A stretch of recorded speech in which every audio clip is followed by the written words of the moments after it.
તો ફાઇનલી ભાઈ આટલા વર્ષની મહેનત પછી આજે મારી ફર્સ્ટ પેમેન્ટ આવી ગઈ છે અને એ હું એટીએમમાં કાઢવા જવાનો છું. સૌથી પહેલા તો માતાજીના પગે લાગી લીધું અને એમનો આભાર માની લીધો, કેમ કે માતાજીની દયાથી જ આ પેમેન્ટ આવી છે. એ પછી એટીએમ કાર્ડ લઈ લીધું, મસ્ત મજાના ચપલા પહેરી લીધા અને હરખાતા મસ્ત મજાની આપણી ગાડી ચાલુ કરીને નીકળી ગયા એટીએમ તરફ. એટીએમ પહોંચ્યો ત્યાં તો બહુ એટલે બહુ મોટી લાઈન લાગી હતી. કઈ નહીં, સબરનું ફળ મીઠું હોય, થોડીક હજી રાહ જોઈ લઈ. પછી આપણો વારો આવ્યો એટલે અંદર જઈને એટીએમ માંથી પૈસા કાઢવાનું ટ્રાય કર્યું. ત્યાં તો ખબર પડી કે મશીનમાં પૈસા જ નથી. લ્યો કરો કલ્યાણ.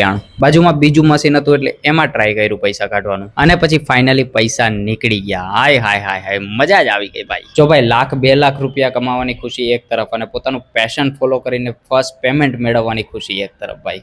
અને આજે પેમેન્ટ આવી છે ને, એ કોઈ યુટ્યુબની કે પેમેન્ટ નથી. આજથી થોડાક ટાઈમ પહેલા છે ને એક મેં પ્રમોશન વિડીયો બનાવ્યો હતો, તો આ એની પેમેન્ટ છે. અને મને ખબર છે આ પેમેન્ટ થોડીક ઓછી છે, પણ મારા માટે બહુ એટલે બહુ વધારે મેટર કરે.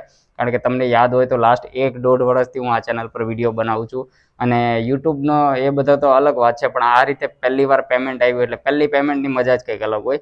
તો હું તો બહુ એટલે બહુ જ ખુશ છું. તો બાય ચાન્સ જો સુરતમાં કોઈને પ્રમોશન વિડીયો શૂટ કરાવવો હોય, જેમ કે કોઈકનું રેસ્ટોરન્ટનો બિઝનેસ હોય કે પછી આપણે કપડાની દુકાન હોય કે એનો તમારા પ્રમોશન વિડીયો શૂટ કરાવવો હોય, તો મને પર્સનલમાં મેસેજ કરી દેજો. અને એના સિવાય આપણો સ્ક્રીન પર જે ફોન નંબર આપ્યો છે તો એના પર કોલ કરી શકો તમે. તો બસ મળીએ હવે નવા વિડીયોમાં. જય દ્વારકાધીશ.